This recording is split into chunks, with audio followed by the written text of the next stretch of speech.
travers les dimensions du temps et de l'espace, grâce à des technologies qui dépassent notre entendement. Nous observe-t-il? Tapis dans l'ombre? Sont-ils déjà là? C'est quoi ça? J'étais vraiment terrifiée.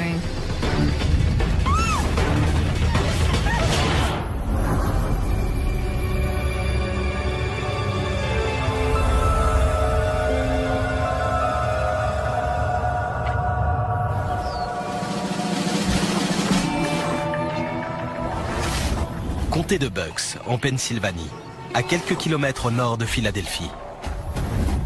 Je suis arrivée ici il y a 6 ans. J'ai 52 ans, je suis mariée depuis 32 ans et j'ai 2 enfants. Le comté de Bucks est très joli. Mais pour Denise Murter, l'endroit n'est pas que synonyme de paix et de tranquillité. C'était en avril 2008. C'est arrivé au milieu de la nuit, vers 1h du matin. Mon chien, Alex, un Yorkshire, dort dans le lit avec nous. Il s'est assis sur le lit et s'est mis à grogner. Il ne faisait pas ça d'habitude. Qu'est-ce qu'il y a, mon beau? Qu'est-ce que tu as? Il ne voulait pas se coucher ni s'arrêter. Il montrait même les dents. J'ai fini par comprendre que quelque chose n'allait pas. Je vais voir, d'accord? Reste ici.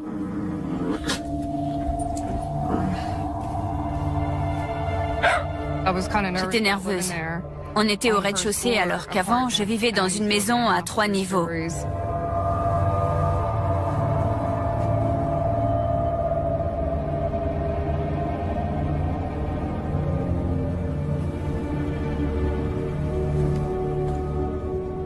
Je regardais partout pour essayer de trouver d'où ça venait, ce qui se passait. Je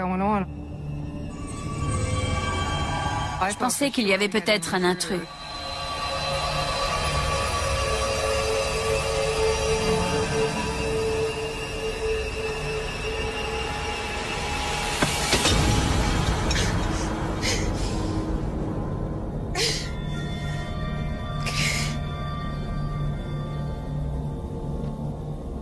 Je me suis dit, vu que je suis debout, allons voir dehors si ce n'est pas un animal sorti du bois. Un cerf peut-être.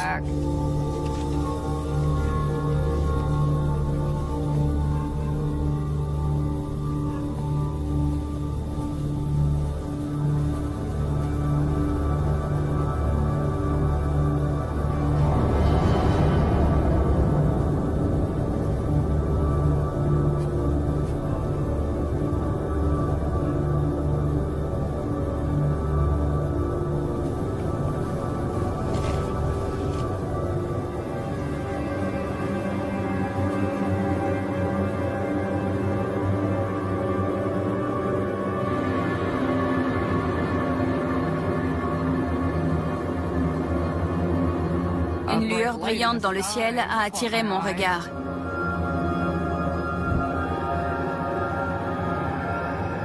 On aurait dit les phares d'une voiture. J'ai attendu de voir bouger l'objet pour bien le discerner. Au début, j'ai vu une forme arrondie. Mes parents sont dans l'aéronautique. Je savais que ce n'était ni un avion ni un hélicoptère. Ce n'était pas comme un avion qui se déplace. Il allait d'un point à un autre, puis il s'arrêtait net. À la façon dont il bougeait, j'avais l'impression que l'objet balayait la zone, comme s'il recherchait quelque chose. J'étais saisie par la peur.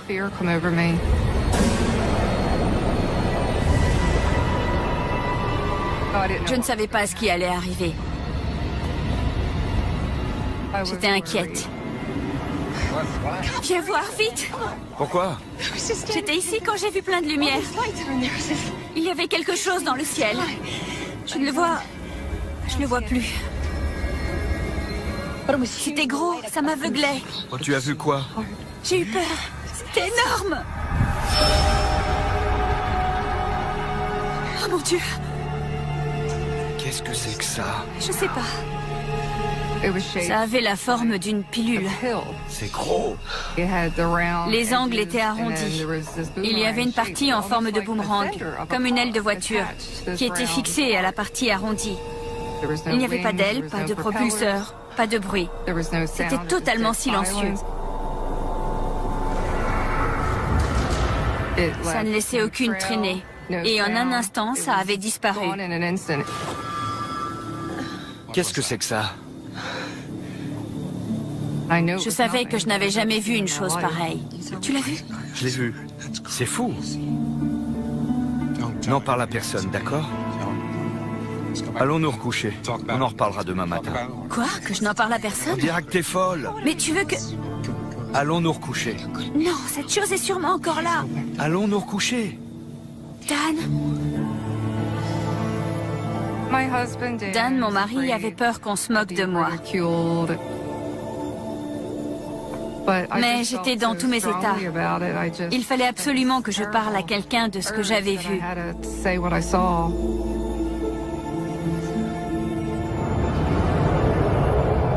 Le lendemain matin, Denise contacte la rédaction du journal local. Je ne sais pas ce qui m'a pris, parce que normalement, je ne fais pas ce genre de choses.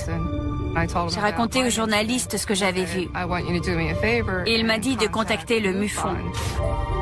Le Mutual UFO Network, ou MUFON, est une organisation qui enquête sur les signalements d'OVNI dans le monde entier. On a un cas par jour qui nous est soumis en Pennsylvanie. Sur l'ensemble de ces cas, on en élimine environ 80%, car il s'agit d'objets identifiés. Je suis toujours sceptique parce que plein de gens veulent y croire, et il y a une différence entre présenter un cas avec des preuves et vouloir qu'un cas soit vrai. J'ai étudié ce signalement avec Bob Gardner, le responsable des investigations en Pennsylvanie. Ce qui m'a impressionné avec Denise Murter, c'est qu'elle était prête à tout raconter. Je pensais qu'il y avait quelqu'un, alors je suis sortie. Bob Gardner est venu me voir le lendemain. C'était là. C'était énorme. Ça planait au-dessus de nos têtes. C'était une femme active. Elle avait la quarantaine. Elle parlait de manière très naturelle. Elle rapportait les faits avec précision. Une forme lumineuse, fascinante. Il avait l'air de croire en ma bonne foi. On aurait dit qu'elle dansait. J'avais peur. Elle balayait le jardin? Oui.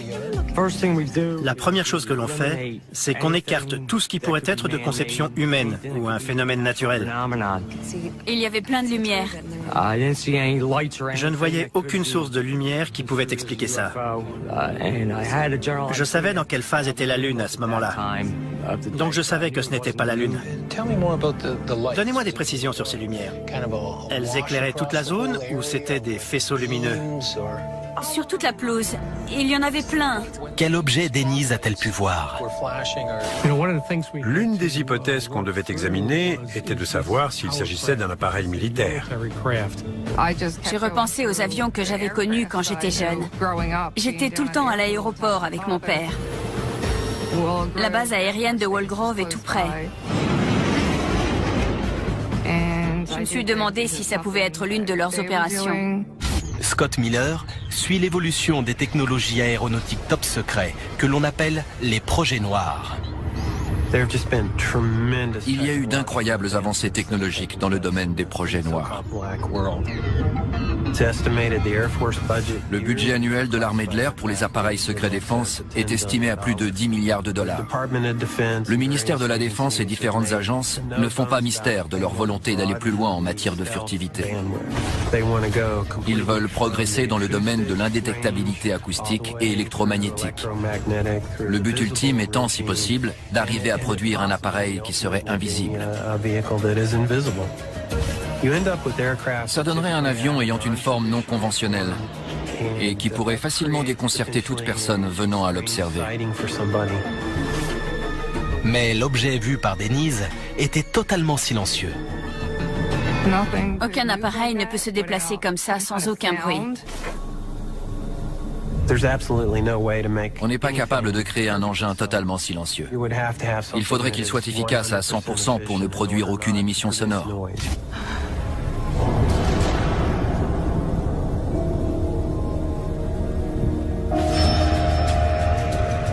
Quelques jours après le premier signalement, le MUFON reçoit d'autres appels d'habitants de la zone. On était contacté par des gens qui avaient vu des choses dans le ciel. D'un coup, on a eu 15 signalements par jour. Je suis du genre sceptique, mais ils étaient tellement nombreux. L'un de ces signalements paraît très similaire à celui de Denise. Un objet avait forcément volé dans cette zone.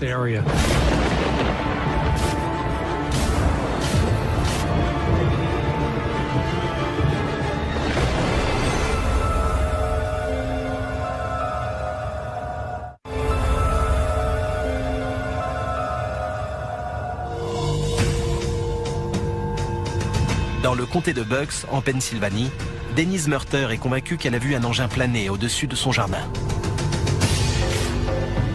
N'en parle à personne. On en reparlera demain matin. Contre l'avis de son mari, elle a contacté le MUFON, qui n'a pu lui fournir aucune piste d'explication sur ce qu'elle a observé. C'était là, c'était énorme. Ça planait au-dessus de nos têtes.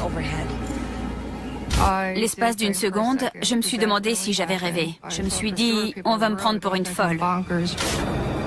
Quelques jours après le signalement de Denise Murter, le MUFON reçoit un appel d'un autre habitant du comté de Bucks.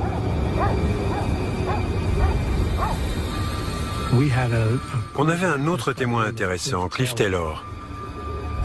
Il dormait quand, vers 4 heures du matin, son chien s'est mis à aboyer, ce qui l'a réveillé.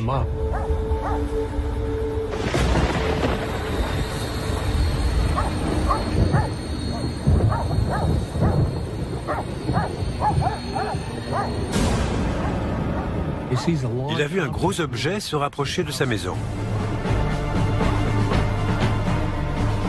Ça ne pouvait pas être un avion.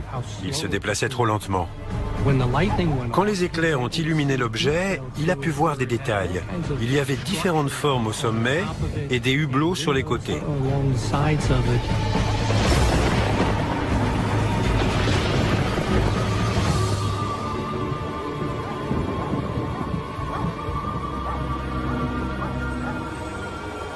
J'étais vraiment contente du témoignage de Cliff Taylor. Ça prouvait que je n'inventais rien.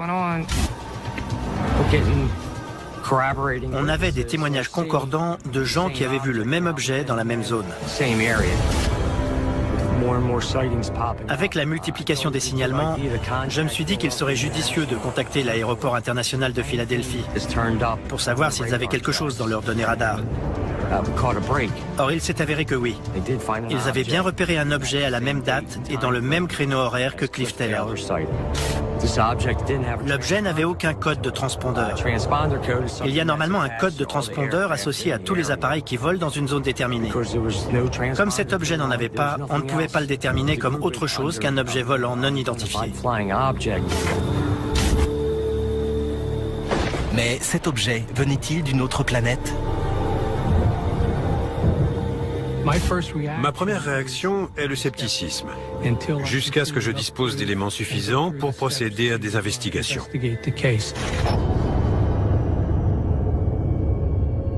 2 semaines plus tard, le principal témoignage va s'étoffer un peu plus. Alex a grondé au milieu de la nuit. Il montrait les dents. Je me suis dit, oh non, c'est pas possible encore.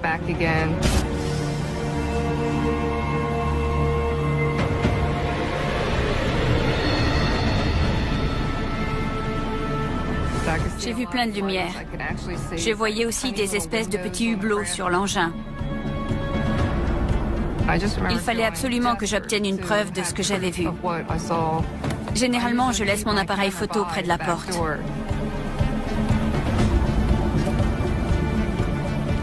J'essayais de le photographier du mieux que je pouvais.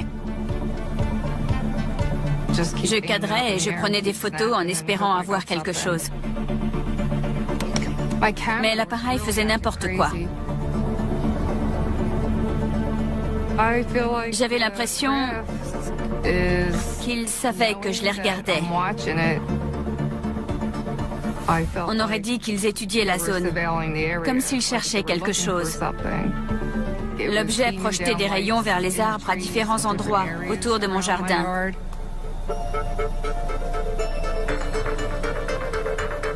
Je commençais à m'inquiéter pour ma sécurité. Je me demandais s'il voulait m'enlever.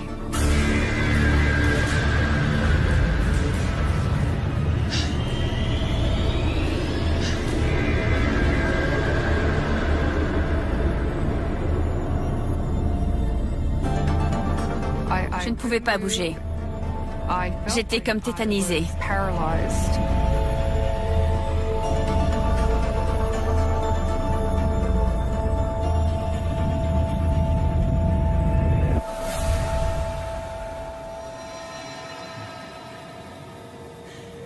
Je ne sais pas combien de temps je suis restée là comme ça. J'ai prié pour que ce soit la dernière apparition. Je n'aurais pas tenu le choc une nouvelle fois.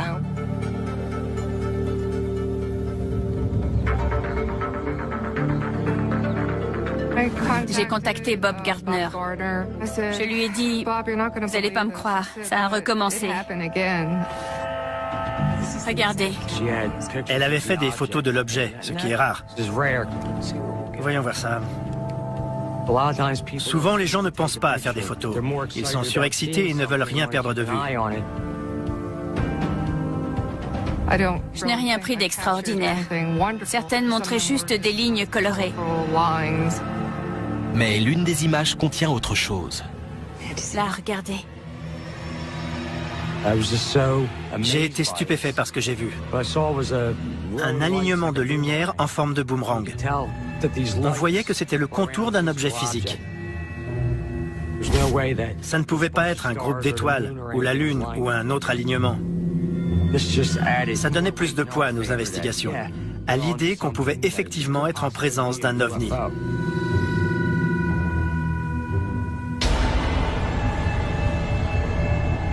C'était vraiment perturbant. Le cerveau marche à toute allure quand on voit quelque chose et qu'on ne sait pas ce que c'est. J'ai eu beaucoup de mal à dormir.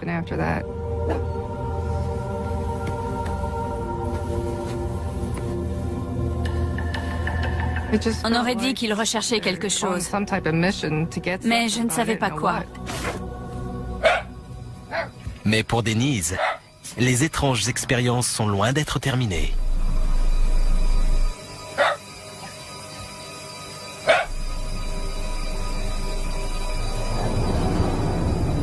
Cette fois, c'était encore plus près de la maison.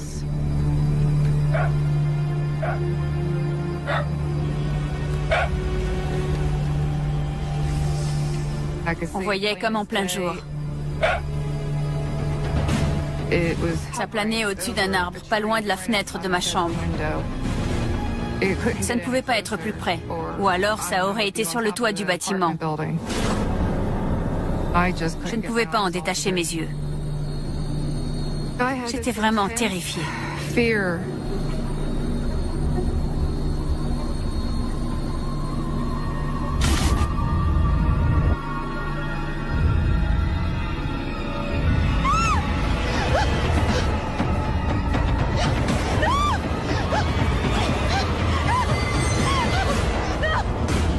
J'ai vraiment cru que ma vie était en danger.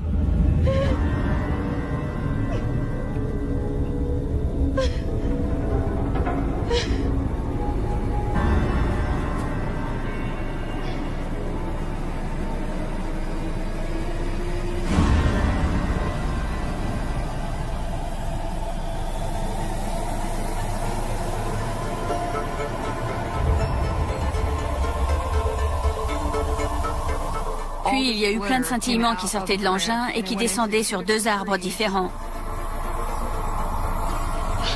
On aurait dit des illuminations de Noël. J'ai fermé les yeux et je les ai rouverts. Je me suis demandé si je rêvais.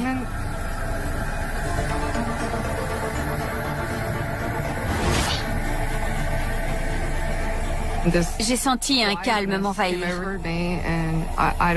Je ne sais pas si ça communiquait avec mon subconscient. Je me souviens juste des mots comme si c'était hier. Ça disait « Ne vous inquiétez pas, je ne vous veux aucun mal ».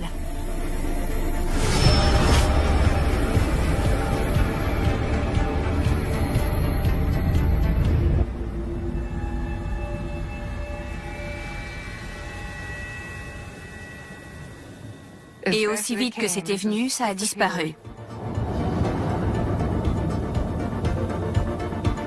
J'étais persuadée que c'était un ovni. Maintenant que j'ai vécu ça, je suis obligée de croire aux extraterrestres. À moins que ce genre d'engin ne se pilote tout seul.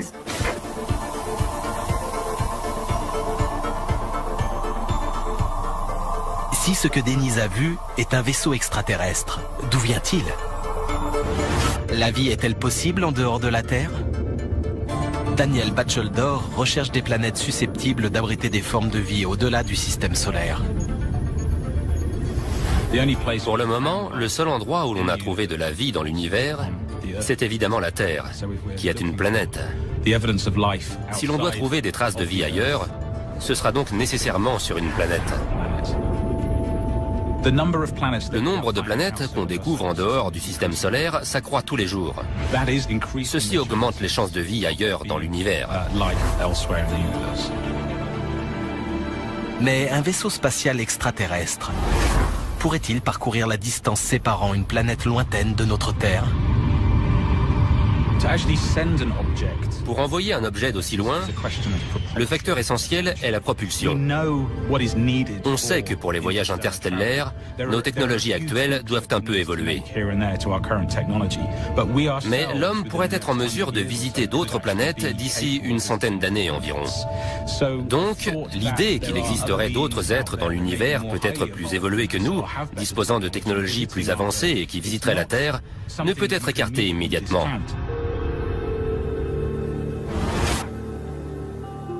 Le jour d'après a été difficile. Je me suis dit, mon Dieu, qui va croire une histoire pareille? Le 8 juillet, Dennis Murter m'a appelé et m'a dit « L'objet est revenu ». Cette fois, il est resté environ 40 minutes et il a lâché une pluie de débris. C'était tout scintillant. J'ai recherché un peu partout pour voir s'il y avait eu des cas d'objets métalliques qui tombaient. Et je n'ai rien pu trouver. Mon Troen s'est illuminé. Et on aurait dit une pluie de flocons argentés. C'était incroyable. Ça formait un cône. J'avais du mal à y croire. Je me demandais si elle n'en rajoutait pas pour rendre son cas plus spectaculaire. C'était incroyable. Voyons ça de plus près.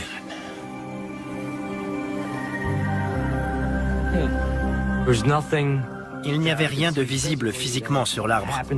En le regardant, on ne pouvait pas dire qu'il avait été touché. C'est bizarre, je ne vois aucune marque.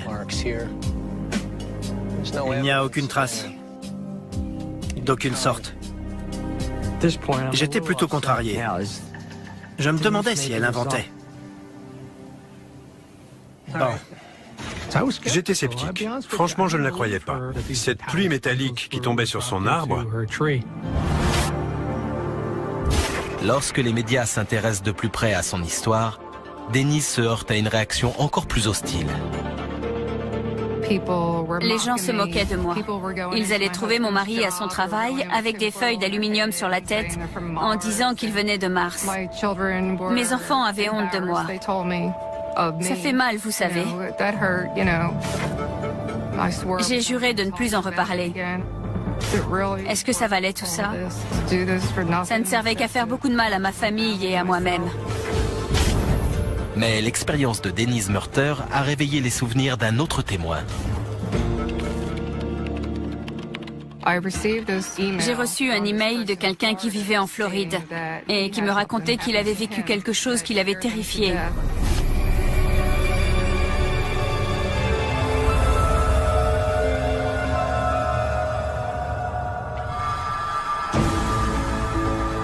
Ayant vu un étrange engin planer au-dessus de son jardin pour la 3e fois, Denise Murter est maintenant bouleversée par ces expériences troublantes. Le retentissement médiatique de ces signalements lui attire les moqueries de la population locale. Elle décide alors de ne plus en parler, jusqu'au jour où elle reçoit un email décrivant un événement inexpliqué survenu 17 ans plus tôt.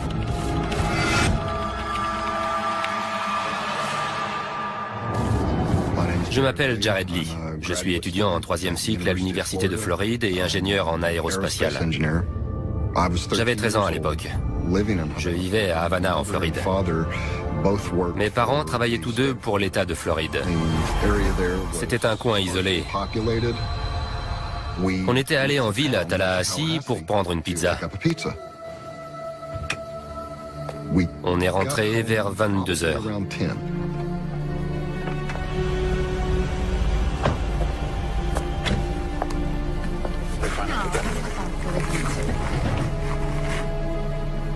C'est quoi ça? Qu'est-ce qu'il y a? Qu'est-ce qui se passe? Il y avait des lumières qui venaient du haut des arbres. On aurait dit que ça balayait le sol de la forêt à la recherche de quelque chose. On a pensé que c'était peut-être des chasseurs qui cherchaient des cerfs.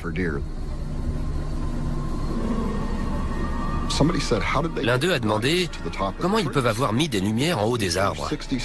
Les arbres faisaient dans les 20 mètres de haut et un cerf n'aurait jamais pu grimper aussi haut. Mon père avait l'air très inquiet. C'est quoi? Je sais pas. Je vois pas ce que c'est. Chérie?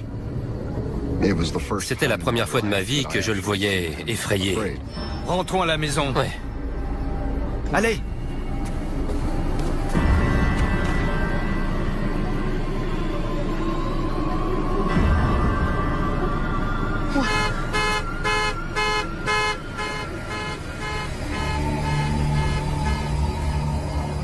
Tout à coup, à gauche, j'ai vu une grande boule de lumière rouge, d'au moins 1,50 m de diamètre. Puis à droite, j'ai vu une autre boule de lumière, mais bleue, qui brillait à la source des faisceaux de lumière. Puis les deux boules ont disparu, et ça a été le noir complet pendant 1 ou 2 secondes. Jared, il faut rentrer. Ensuite, un énorme faisceau de lumière scintillant de couleur blanc-doré a fendu les branchages et frappé le sol de la forêt. Toute la forêt a été illuminée. On voyait des particules scintiller partout.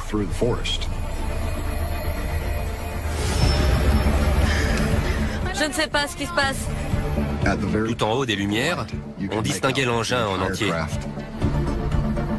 La taille de l'objet était incroyable. C'est quoi? Je dirais que le phénomène a duré 10 à 15 minutes en tout. Mon Dieu! Ça ne faisait aucun bruit. Ça ne bougeait pas. Et puis tout s'est éteint. C'était parti.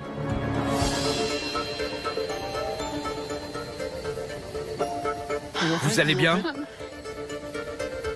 Qu'est-ce qui s'est passé? C'est la chose la plus incroyable que j'ai vécue dans toute ma vie. Ce qui m'a poussé à contacter Denise Murter, c'est la manière dont elle avait décrit les lumières. Je n'ai jamais entendu personne d'autre raconter les choses avec un tel degré de détail et mentionner un phénomène de scintillement. J'étais tellement contente de découvrir que quelque chose du passé corroborait mon histoire. Pour lui, ce que je décrivais était la même chose que ce qu'il avait connu. Denise Murter et Jared Lee ont-ils assisté à un même phénomène électrique naturel? Joseph Dwyer, professeur de sciences physiques et spatiales, est un expert de la foudre sous ses différentes formes. La foudre globulaire est connue depuis des centaines d'années. Les gens la décrivent généralement comme une boule de la taille d'une balle de baseball qui se déplace horizontalement. Ça dure plusieurs secondes et ça brille comme une ampoule de 60 watts. Ce n'est pas toujours blanc. Il peut y avoir des couleurs. On a aussi parfois dit que ça projetait des étincelles. Il y a beaucoup de théories sur la foudre globulaire. Ça peut être une réaction chimique, quelque chose qui se consume en flottant dans les airs. Ça peut être électrique, une sorte de plasma, une boule de gaz en fusion. La foudre globulaire pourrait-elle expliquer les puissantes lumières que Jared et ses parents ont vues? La foudre globulaire peut faire des choses bizarres. Rentrer chez les gens, traverser les fenêtres. On a souvent dit qu'elle se déplace horizontalement, mais je suppose qu'elle le fait aussi verticalement. Il est totalement impossible de confondre ce type de phénomène avec ce que ma famille et moi, on a vu il y a des années. Si la foudre globulaire ne peut expliquer ce que Denise et Jared ont vu, les lumières pourraient-elles être liées à un phénomène météorologique rare? Un feu de Saint-Elme résulte d'une décharge électrique coronale dans une atmosphère chargée électriquement. S'il y a des éclairs, s'il y a une activité électrique dans l'atmosphère et qu'un bateau ou un avion, tout objet pouvant produire ou conduire un champ électrique passe dans la zone, ça peut diffuser une sorte d'éclat bleuté ou violet. Ça ne brûle pas, mais ça peut émettre de la lumière un peu comme un avion. On appelle ça un feu de Saint-Elme. Jared Lee a-t-il vu les effets d'un feu de Saint-Elme sur un avion passant à travers un orage?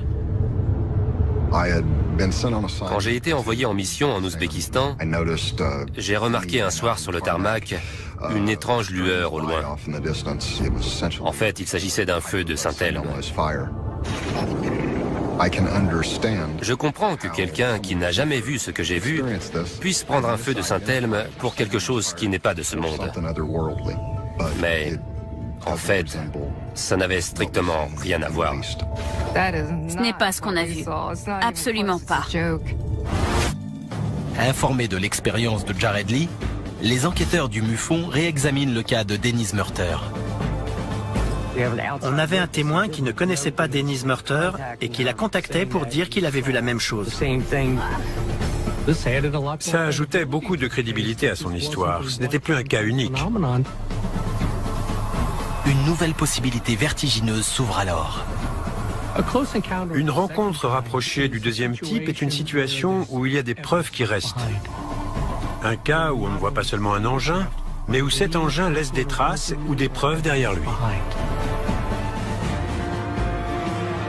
Intrigué par le témoignage de Jared Lee, Bob Gardner, enquêteur du MUFON, étudie les arbres qui se trouvent dans le jardin de Denise Murter. Regardez. On était en juillet et les feuilles montraient des signes de vieillissement avancé, des signes qu'elles auraient dû avoir en octobre. Quelque chose les avait fait vieillir prématurément. Je me suis dit qu'il fallait recueillir des éléments et les envoyer à un laboratoire. J'ai agi comme sur une scène de crime. J'ai mis des gants en caoutchouc pour recueillir les échantillons. J'ai pris des échantillons du troène affecté et du sol au-dessous, mais aussi de l'érable et du sol au-dessous. Il a ensuite descendu la rue et il a trouvé le même arbre que celui qui était dans mon jardin. Et il en a prélevé un échantillon. J'ai pris un échantillon témoin pour que le laboratoire puisse avoir un spécimen de référence pour la zone. J'ai aussitôt bien fermé les sachets pour éviter toute contamination. Denise Murter avait dit que les particules scintillantes étaient en suspension, flottaient dans les airs. Je me suis demandé si ce n'étaient pas des espèces de capteurs liés à une sorte d'expérience. Peut-être que c'était une sonde qu'ils avaient fait descendre dans les arbres pour prendre des échantillons avant de la faire remonter dans leur vaisseau dans un but quelconque.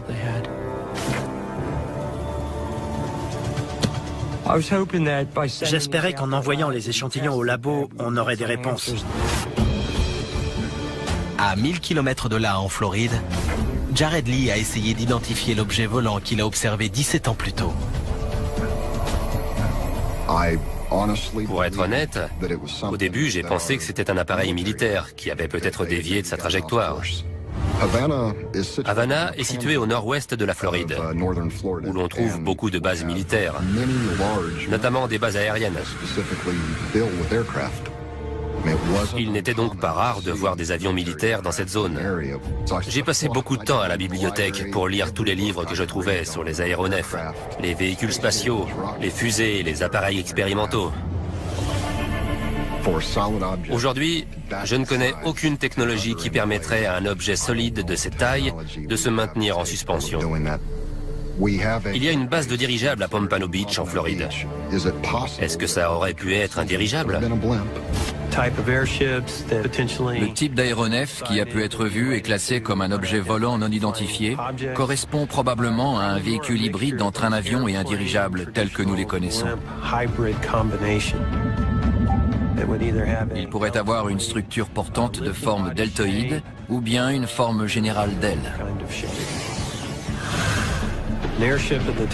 Un aéronef de ce type pourrait facilement être perçu comme immobile ou se déplaçant à très faible vitesse.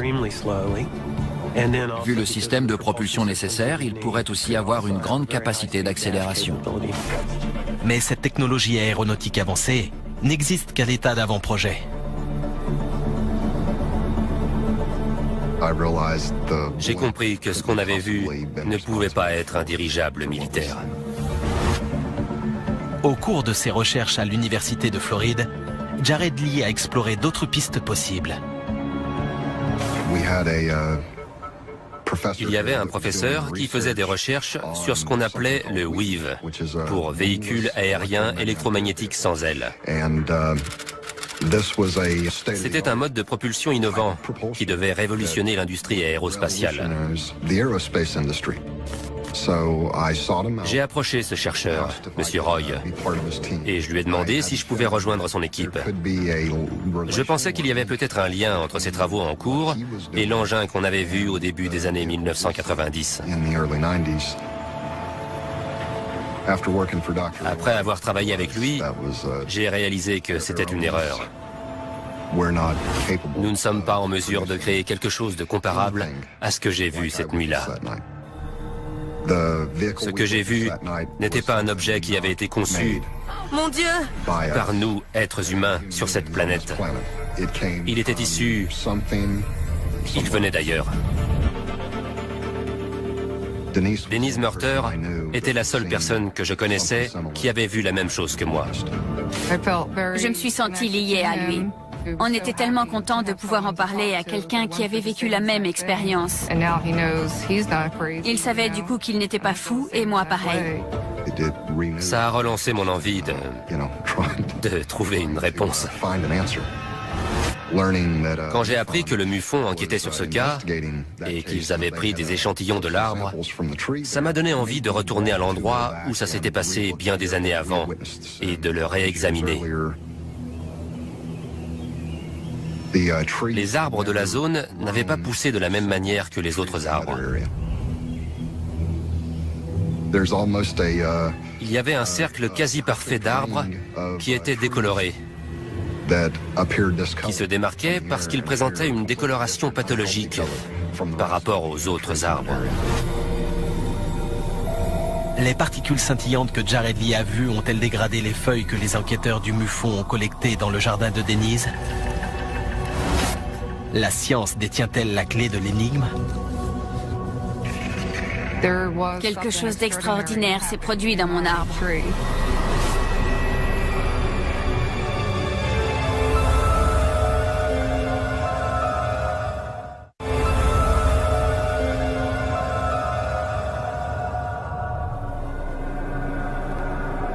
Dans le comté de Bucks, en Pennsylvanie, durant l'été 2008, Denise Murter a vu un engin mystérieux émettre une pluie de particules scintillantes sur son jardin.